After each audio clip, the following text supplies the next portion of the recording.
It was a Saturday with a washed-out sky, one of those that leaves a glassy sheen on everything, when the woman turned onto the avenue where the trees looked as if they'd been combed by someone with plenty of time and little hurry, and the guard at the checkpoint greeted everyone as if he knew the price of each car that entered.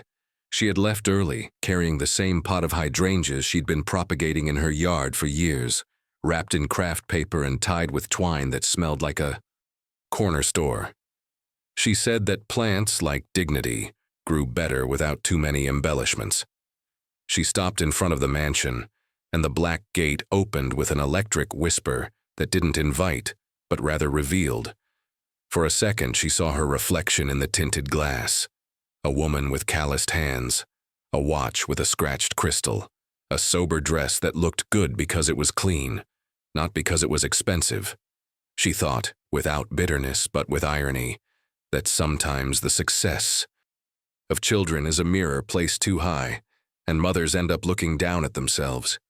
She remembered the boy's first day of school, his shoelaces untied, his large backpack, the drawing of a house with a red roof he said he would build for the two of them when he was someone. She pressed the handbrake, took a deep breath until she felt the air fill every corner of her ribs, and got out carefully so as not to hit the flower pot, as if that small gesture could protect more than just a flower. The pavement gave off a faint smell of freshly used hose, and the white facades looked like clinics on a weekend, too clean to conceal any life. She told herself, with that inner voice that women who have learned not to tremble use, that she was a guest, not a suspect, a mother, not an aspirant, a root, not an ornament. And she walked toward the door, feeling that despite everything, she was entering a house that she had somehow also paid for. Tiffany opened the door with a calibrated smile, the kind that closes precisely when the camera clicks, and the perfume she wore left a trail of frosted pear, with a metallic note that pricked her memory like a needle. The hall boasted marble so gleaming it reflected the light like a stretched lake, and an arrangement of tall, obedient white orchids seemed designed to look down on people. Voices drifted from a deep dining room, toothy laughter, clocks announcing a different moral time zone, and words like tasting, edition, and reserve functioned more as passwords than conversation. The woman held the pot with both hands, and Tiffany, with a detached delicacy, took it as one might assess an object in a boutique. Perfect weight, correct presentation, unnecessary history. Her son appeared with the haste of a host apologizing for existing. He gave her a brief, proper hug, as if afraid of leaving wrinkles on a night ironed smooth. They seated her at one end, neither at the head nor the center, a perfect spot for her to be present, without being in the way. The gilded cutlery reflected the face of everyone but her own. The table resembled a set, tall glasses, bread without crumbs, candles that had no scent, flowers without soil, everything proper, nothing alive. She thought of the garlic soup of lean winters, of the mismatched spoons that never left anyone hungry, and smiled to herself, like someone who shields themselves with a photograph tucked into the lining of their coat. When they announced the memorable toast, a bottle was placed on an acrylic pedestal with the solemnity that in her neighborhood was reserved for saints in processions, and she knew, with that feeling that only years can bring, that luxury, that night, was going to cost too much. Tiffany lifted the bottle with a porcelain smile. Chateau de Margaux 2017 Private Edition, she said, savoring each word as if it were part of the bouquet. The guests nodded with theatrical gestures, and the son, somewhat nervously, filled the glasses with measured movements. The mother glanced at the label for a moment and, without intending to provoke, commented calmly, "I think I saw this wine on sale at Costco last week." The air fell. The laughter died away one by one, like candles without oxygen. Tiffany blinked, staring at her mother-in-law with an expression somewhere between disbelief and offense, and the son cleared his throat, searching for an impossible way out. The woman didn't understand the effect of his words. In her world, prices were discussed without shame. There, They were sacred. She tried to smile to break the silence, but the tension had already settled in. The rest of the dinner became a choreography of polite gestures and knives scraping against plates with a sound sharper than steel. She chewed in silence, feeling the taste of the food dissolve like ash. Finally, as the guests dispersed amidst awkward compliments and hasty excuses, the son approached her and asked her to accompany him to his office. The walk was both short and long. Each step on the marble floor echoed like a reproach. Inside, the air smelled of leather and men's cologne, mingled with the whir of an expensive watch. The son closed the door with a sigh that seemed to carry away all his shame. "Mom," he said without looking directly at her, "I want you to apologize to Tiffany, or leave." She didn't answer. For a moment she thought she had misheard. But he repeated himself, this time with his eyes fixed on the floor, as if hiding from the echo. Then the woman understood that luxury can transform love into protocol, and that her son no longer spoke as a son, but as the custodian of an image. And that realization hurt her more than any words. She left the office, her heart pounding in her chest, as if each beat reminded her that she had crossed an invisible line. In the drawing room, the guests pretended to converse, but the air remained tense, still. Tiffany, seated with her back perfectly straight, maintained her frozen smile, a grimace that looked more like a poorly fitted mask. Her mother observed her for a few seconds, without anger, only with a sadness that needed no words. Then she walked to the center of the room, letting her footsteps echo on the marble floor, and when she spoke, her voice was firm, so clear it made the glasses rattle. "Tiffany, I apologize for having to pretend, for believing that the price of things defines the value of people, and for my son, who doesn't yet know what that means." The silence that followed was absolute, as if the world held its breath. The guests stood motionless, caught between admiration and the fear of reacting. Tiffany tried to speak, but no words came out. It was the mother who turned around first, picking up her bag with the same dignity with which she had entered.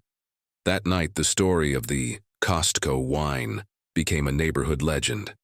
Some told it laughing, others with respect, but everyone agreed on one thing. They had never seen so much truth on such an expensive table.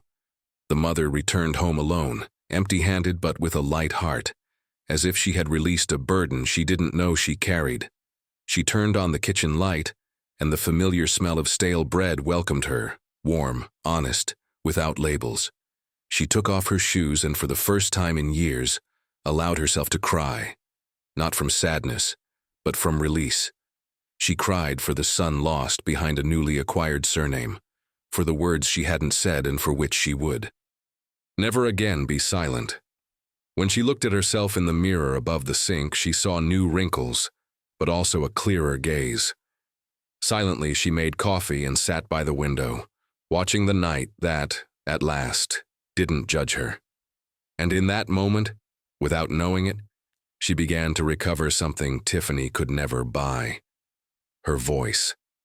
The next morning, the neighborhood's social media was already buzzing about the incident. Accounts varied.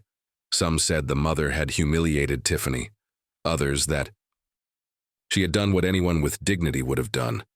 The son, holed up in his office, couldn't concentrate on anything. The phrase, "apologize or leave," echoed in his head like a broken bell. He remembered his mother's face, her calmness, her wounded gaze, and understood that it wasn't her who had crossed the line. It was him. While Tiffany silently flipped through magazines, feigning normalcy, he felt something inside him crumble.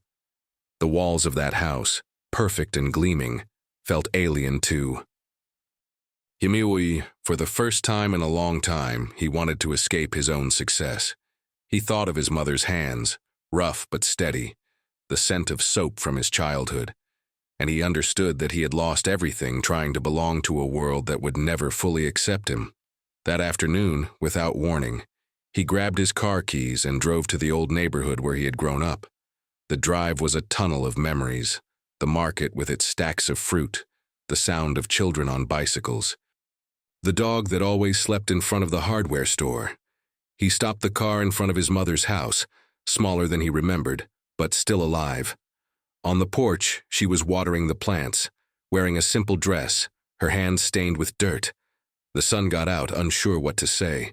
She looked at him without surprise or anger, like someone who sees winter coming, knowing that sooner or later it will return. "You were right, Mom," he murmured. She didn't answer. She just opened the door. The aroma of coffee and freshly baked bread enveloped him like a hug. And in that simple, real smell, he understood what he had been searching for in all the wrong places. Seated across from each other, the table between them, the son began to speak.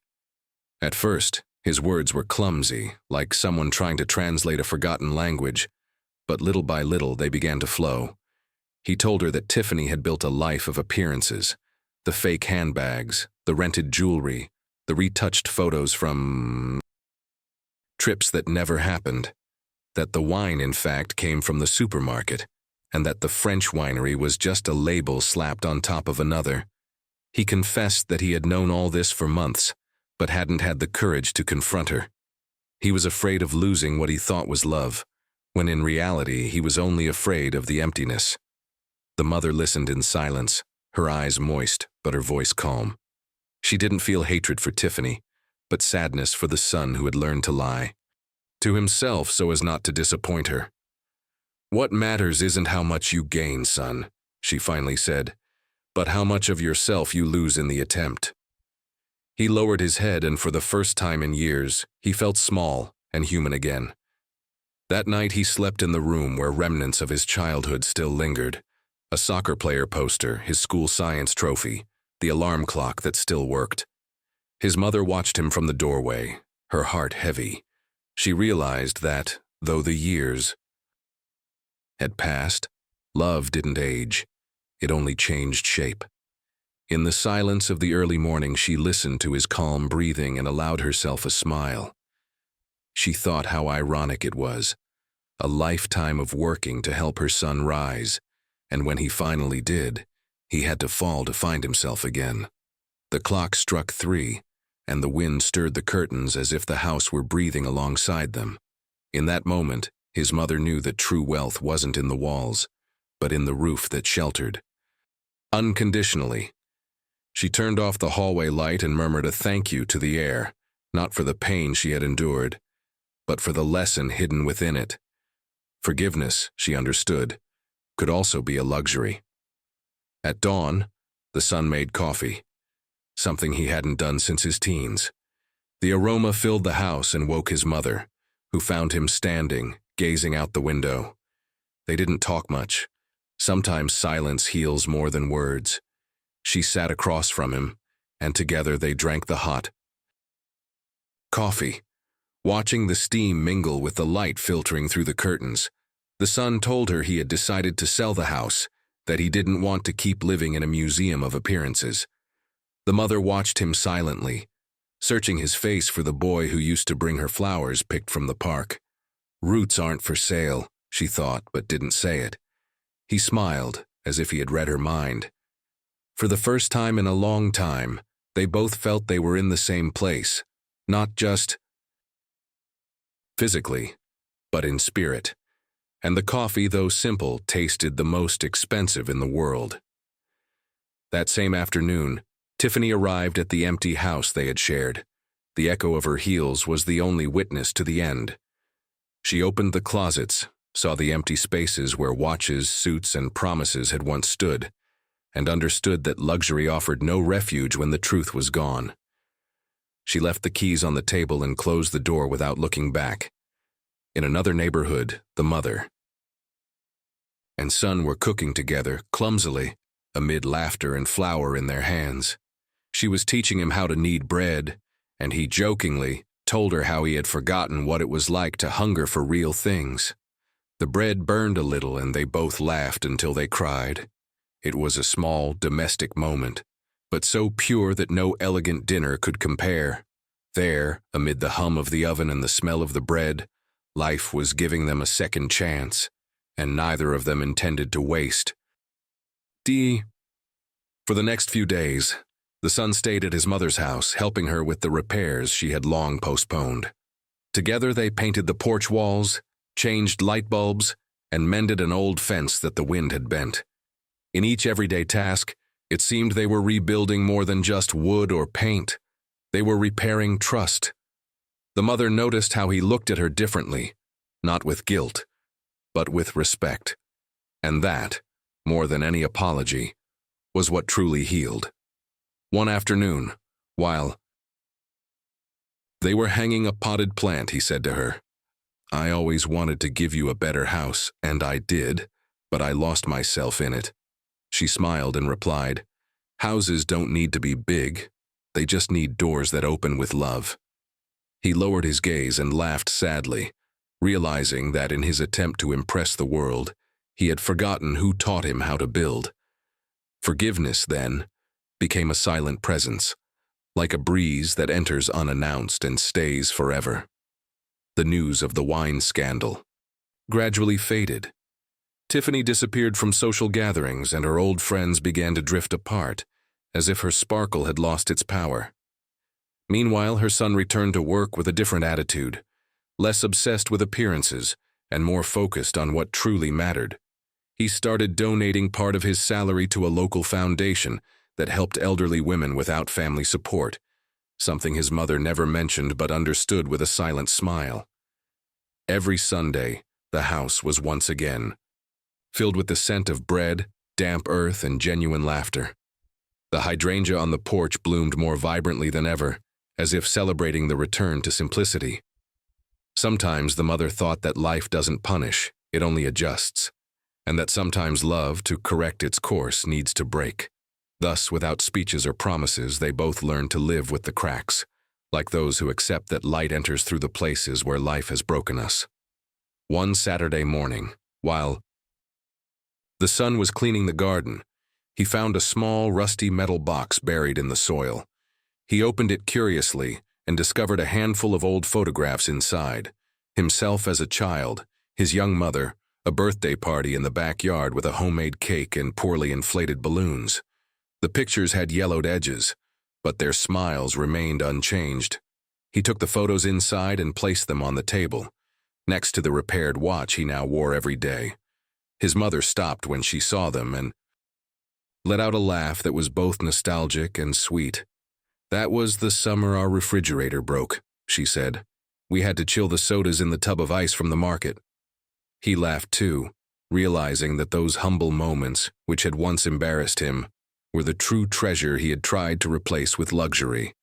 The tears that welled up in his eyes were not tears of sadness, but of gratitude. The past, he thought, doesn't always weigh you down.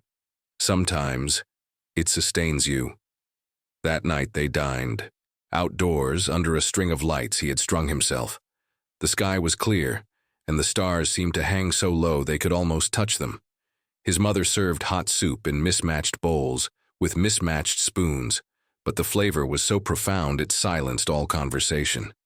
As they ate, he asked her if she had ever felt ashamed of not having more. She looked at him, put down her spoon, and said, "I never lacked anything, son. I only lacked you." The silence that followed was so profound that not even the chirping of crickets dared to break it. Then he stood, embraced her from behind, and rested his chin on her shoulder. It was a simple gesture, but in that touch, years of distance and redemption were encapsulated. The air smelled of toast, of home, and for the first time in a long time they both felt they were exactly where they were meant to be. Months passed, and her son began visiting even during the week, bringing flowers or simply stopping by for coffee. The routine became a bridge, a reminder that love, too, is cultivated with consistency. One autumn afternoon, while sweeping leaves in the yard, he said to her, "You know, Mom, I used to think success was having more than others. Now I think it's being less afraid." She set the broom aside and looked at him with tenderness, the kind that pierces the skin and reaches the soul. "So, you're finally learning what's cheap," she replied, smiling with sweet irony. They laughed together, and the sound of that laughter rose, catching the wind and the branches like a melody the house recognized. The shadows of dusk stretched across the ground, and the mother thought that happiness makes no noise. It simply settles in and observes. That night, before going to sleep, she wrote down a phrase she had once heard: "Those who dress with style never go out of fashion." Tiffany, meanwhile, was trying to rebuild her life. She posted old photos on social media, faking trips and dinners that no longer existed. But the attention faded, like expensive perfume evaporating into thin air. Her friends, those who surrounded her out of self-interest, had found new sparkles to admire. Deep down, she knew her downfall hadn't begun with the wine comment, but much earlier, when she decided to pretend in order to feel good enough. One afternoon, as she passed the old mansion, she saw the lights were off and felt a void in her chest. It wasn't love she missed, but the applause, and she understood, with a silent tremor, that no one applauds a lie for long. She kept walking, her heels clicking like an echo of what she no longer was. The world, she thought, had become a mirror that no longer reflected her face.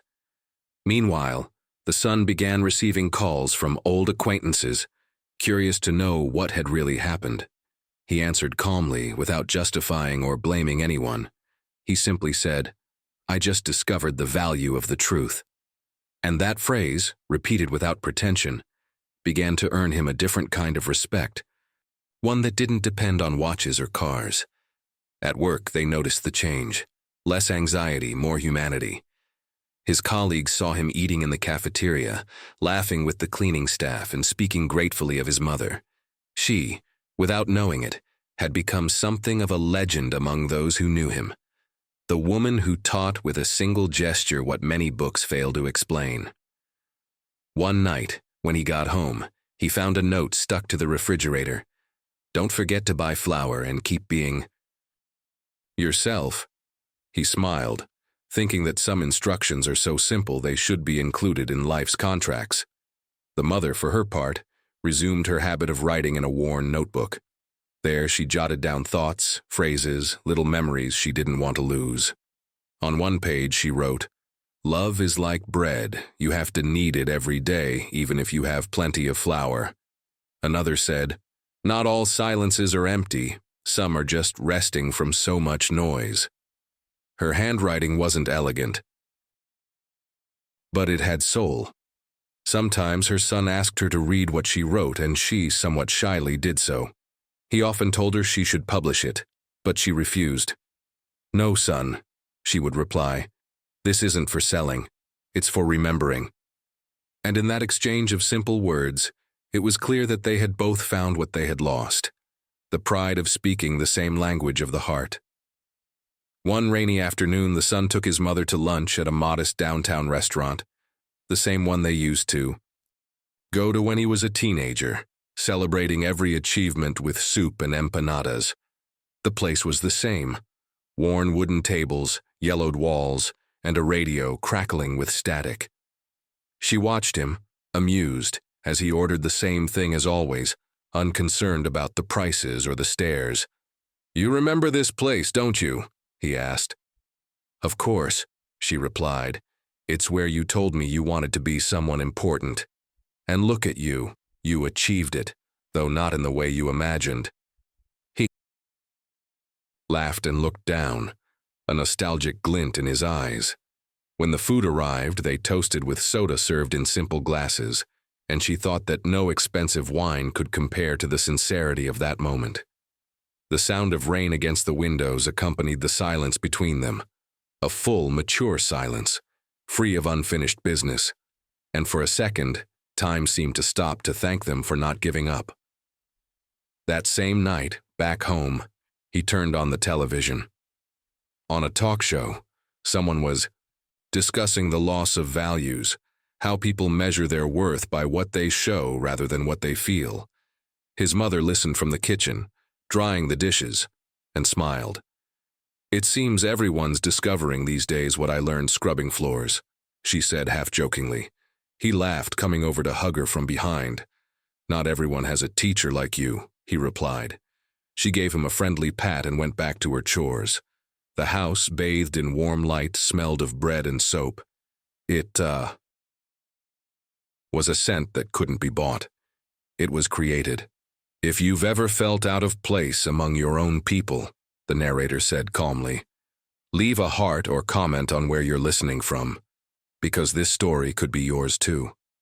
And the story continued, like a shared confession among those who had once felt invisible in the place they helped to build.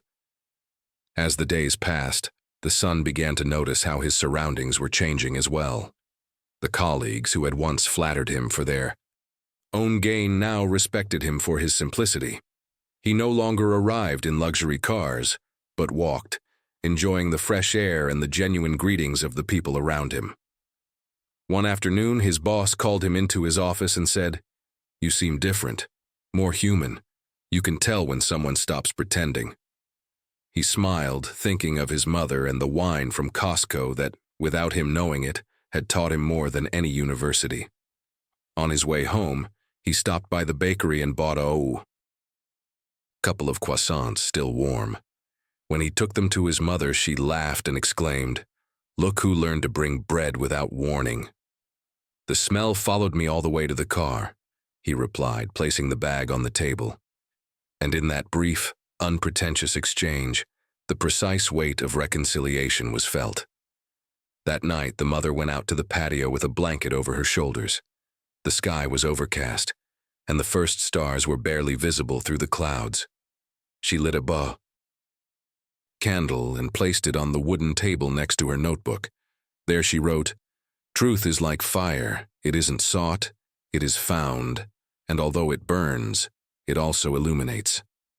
She stood watching the flame dance, remembering the years of sacrifice, the days of silence, the times she had been underestimated. Now she understood that all of it had been necessary to get there, to be able to look back without resentment.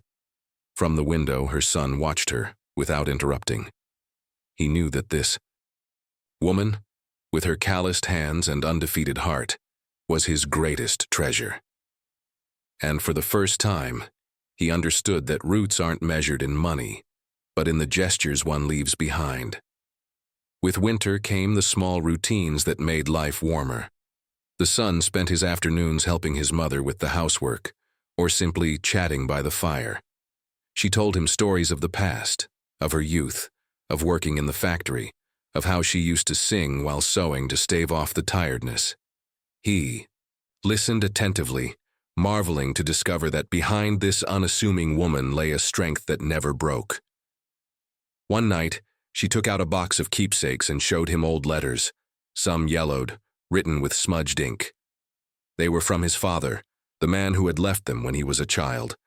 The son read them silently, understanding that despite the abandonment, his mother had chosen not to be consumed by hatred. "I always believed that resentment ages you more than years," she said, carefully folding the letters. And in that serene gesture, he understood that true elegance lies in forgiving without a fuss. The wind was blowing hard that night, and the power went out for a few minutes. The house was plunged into darkness, illuminated only by the dim light of the fireplace. The mother, wrapped in a blanket, made hot chocolate, and the son turned on a flashlight on the table. "This reminds me of when the power went out, and you used to make shadow puppets on the wall," he said. Laughing, she imitated him, tracing the shape of a bird with her fingers just like before. The glow of the flames played on their faces, and for a moment they were both themselves again, mother and son, with nothing left to prove. The silence wasn't empty. It was home. When the power came back on, neither of them rushed to turn on the lights. They preferred the gentle darkness of reality, and in that simple instant, they understood that they had recovered something that many lose forever, the peace of not needing to shine. The next day, the son took his mother to visit a small artisan market that had just opened in the center of town. They strolled among stalls selling fruit, homemade bread, and freshly cut flowers. People greeted the woman with respect. Some even recognized her as the lady with the wine speech. the one who had had the courage to speak the truth in the face of hypocrisy. She laughed modestly and replied, "I didn't say anything I didn't believe." The son looked at her with pride, understanding that his mother's courage had become a silent legend. At one stall, he bought a hand-embroidered tablecloth with cream-colored threads and blue flowers, just like the hydrangeas on the porch. "For when you come for lunch," she said. He smiled, knowing that there was no place more precious in the world than that small table where it all began. Sometimes, he thought, life turns only to bring us back to the point where we learned what is essential.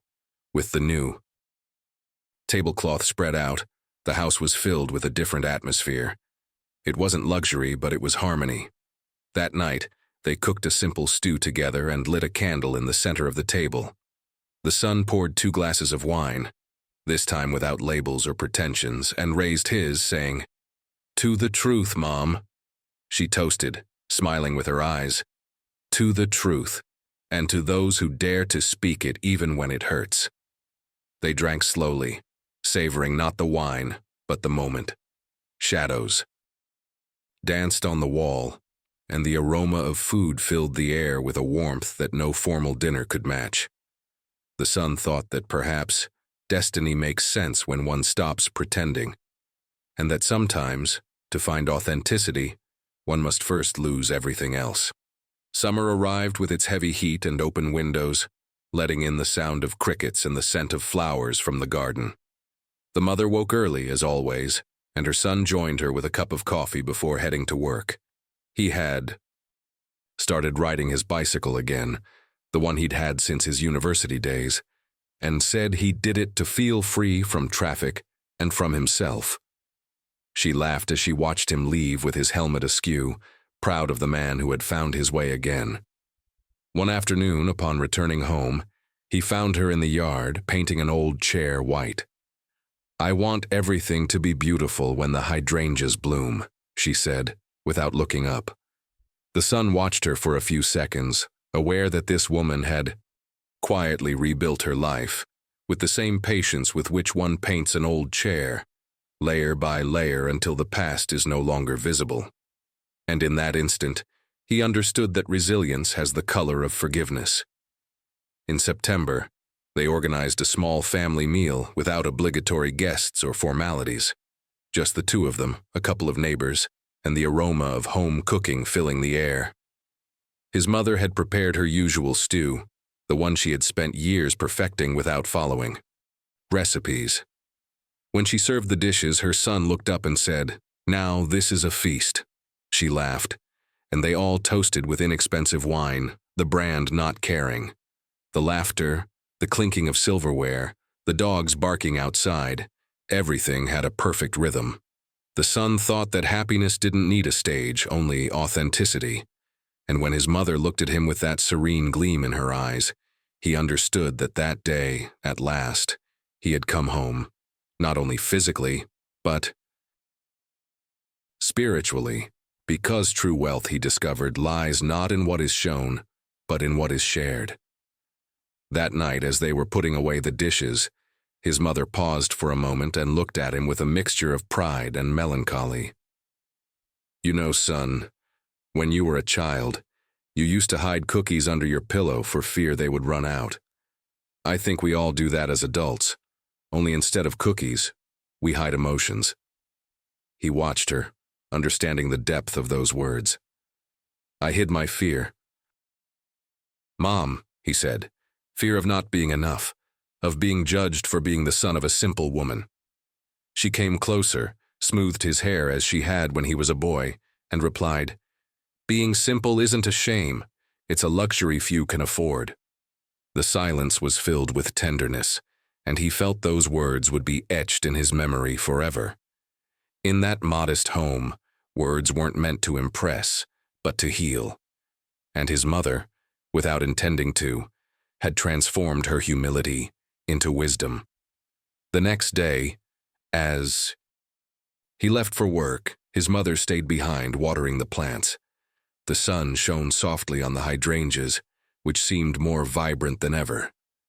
She paused to observe them, reflecting on everything that had happened since that night of the wine. the pain, the pride, the shame. It had all been transformed into a lesson.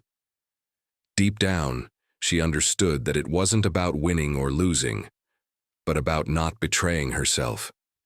She put away the watering can, wiped her hands on her apron, and gazed serenely at the horizon.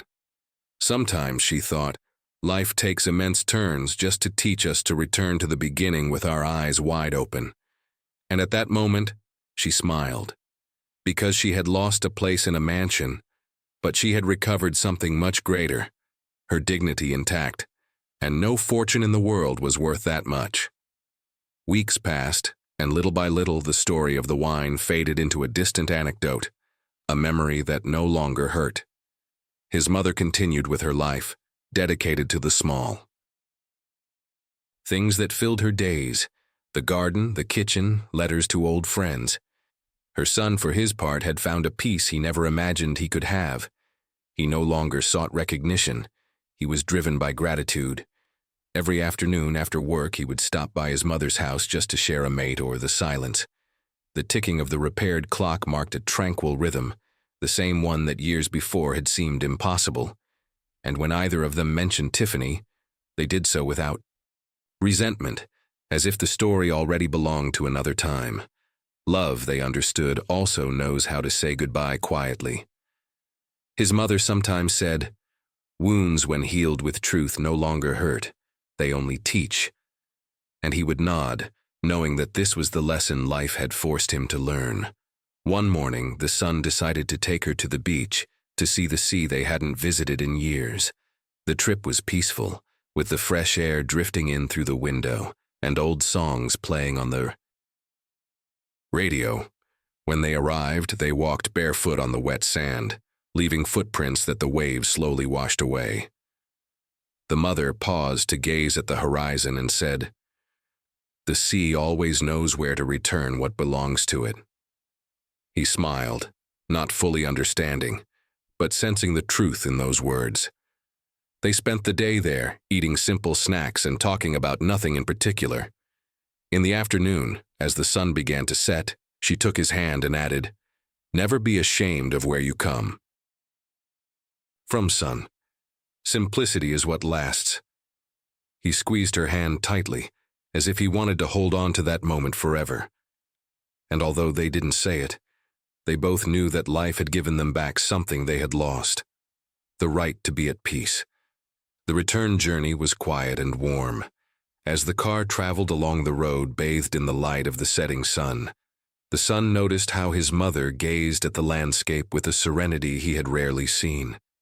It seemed the sea had returned to her not only memories, but also a part of herself that had lain dormant for years. When they arrived, she made tea and they placed the photos from the trip on the table. They both laughed at their wind-tossed hair and sun-kissed skin. "We're no models," she said, laughing, "but we made it out alive, which is better." The son responded with a smile and thought that happiness needs no filters, only shared moments. Before leaving, he hugged her tightly and said, "Thank you for not giving up on me," she replied, with a caress on his face. Children don't give up. They wait. And in that sentence lay everything that time had not been able to erase. That night, as her mother prepared for bed, she sat on the edge of the bed with her notebook on her knees. She wrote a new phrase: "There are truths that don't shout. They simply remain, waiting for the heart to understand them." She closed the notebook, sighed, and turned off the light. The silence of the house now felt like a gentle companion. Outside, the wind stirred the lemon tree branches and a fresh scent of damp earth hung in the air. She thought of Tiffany, not with bitterness, but with compassion. She hoped that one day Tiffany too would find her peace, because she understood that there are no enemies when one learns to let go. Before falling asleep, she whispered a short prayer: "Thank you for giving me back my voice." And in that gratitude, the past finally found rest. The son, for his part, also began to write. Not a book, but short pieces he kept on his phone, reflections on work, family, and what truly matters when life holds a mirror up to you. Sometimes he would read them to his mother while they cooked. She listened attentively, with that mixture of tenderness and pride that only mothers who have watched their children grow up more than once possess. "You write beautifully," she would tell him, "but the best part is that you're no longer writing to impress." He would laugh, knowing it was true. He had spent years constructing empty sentences, speeches that said nothing. Now, however, every word had meaning because it came from his soul. And he understood that sincerity is also a language that is learned late, but never too late. His mother would watch him and think that miracles sometimes don't arrive all at once. They are built day by day, with patience and truth. One Sunday, while they were having lunch on the porch, a letter arrived. It had no return address, and the neat handwriting was instantly recognizable to his mother. It was from Tiffany. It said she had moved to another city, was working in an art supply store, and that for the first time, she felt she was doing something real. She thanked him without mentioning him directly for the night of the wine. "That night I thought you were humiliating me," she wrote, "but you actually gave me the chance to stop pretending." His mother read the letter silently and then showed it to her son. He read it slowly, without anger, without pride. He simply nodded, like someone who understands that life also offers paths to redemption for others. "I hope he finds his truth," his mother said, folding the paper carefully. And for the first time, they both felt that the story was truly over. Over time, Tiffany's letter became part of the everyday silence, tucked away between the pages of his mother's notebook. She didn't show it to anyone, but sometimes she reread it before going to sleep, like someone caressing a wound that no longer hurts. In those moments, she thought that perhaps they had all, her son, and Tiffany, learned the same thing, that the truth, even if uncomfortable, sets you free. One day, while sweeping the patio, she noticed that the hydrangea on the porch had grown more than usual. Its blue flowers covered the wall like a banner of life. She smiled, touching the soft petals, and murmured, "How strange. They bloom more when you stop pretending." It was her wordless way of saying thank you. Her son watched her from the window, and that simple image, his mother surrounded by flowers, seemed to him the purest definition of dignity. Then he understood that he had inherited more than just her blood. He had inherited her truth. One afternoon, the mother decided to invite the neighbors over for tea. She had baked sweet bread and lit a scented candle that smelled of vanilla and lemon. Amidst laughter, she told the story of the wine, but this time, as if it were a joke. There was no more resentment or shame, only a lesson. "That day I understood," she said, "that sometimes you have to break the porcelain of pride to serve the coffee of humility." Everyone laughed, even her son, who looked at her with admiration. The woman who had once been humiliated in a mansion now spoke freely in front of her people, in her own home, without fear of anyone's judgment. And it was then that they understood that true luxury wasn't in the bottle or the dress, but in being able to laugh at the past without losing your soul. That laughter, genuine and warm, lingered in the air like an unforgettable perfume. When the guests left and the sun began to set behind the hill, the son and his mother stood silently on the porch, watching the neighborhood lights come on one by one. The air held that warm scent of late afternoon, mingled with freshly baked bread and flowers. She, her hands folded in her lap, said, "Do you know what I learned, son? That one can have little, but if one has peace, one has everything." He nodded silently, because there was no need to explain it anymore. Time had smoothed away everything that had once separated them. The house was simple, but every corner breathed history, hard work, and love. The distant sound of a guitar mingled with the murmur of the street, and for a moment they both felt that the world had stopped just for them. "This is the home I always wanted to give you," she finally said. And he, his eyes shining, replied, "And I, Mom, this is the home I always needed." That night, before going to sleep, the mother went out to the patio and gazed at the starry sky. There was a beautiful stillness, the kind only understood by those who have survived the clamor of pride. She remembered her son's words, the one he had told her months before. Success is having less fear. She smiled, because now she understood that they had both achieved something more important than success, the freedom to be authentic. In her notebook, she wrote one last sentence. When the world asks you to shine, be light, not a reflection. She laid down her pen, closed the notebook, and turned off the lamp. The repaired clock marked the serene rhythm of a life at peace, and just before closing her eyes, she thought, what an irony. I was thrown out of a mansion and found paradise in my kitchen. She slept smiling, while the night fell silent in her honor. Months passed, and the tranquility the mother had so longed for settled into routine. She no longer expected grand changes or extraordinary news. Her happiness lay in the small details, the smell of bread in the morning, the birds singing in the garden, her son's calls each night asking if she'd had dinner. He, for his part, visited her every weekend without fail, always with something new to tell her or something to fix. I no longer work to climb the ladder, he told her one day, but to feel useful. She nodded, with that quiet smile reserved for pride that needs no words. The house, small but vibrant, had become the meeting point between the past and the future, and although time marched on, it seemed that life had decided to grant them a prolonged respite, a well-deserved rest after so much learning. One Sunday afternoon, the son arrived with a camera. I want to document all of this, he explained. They spent the afternoon taking pictures of the garden, the kitchen, the old white-painted chair, the blooming hydrangea.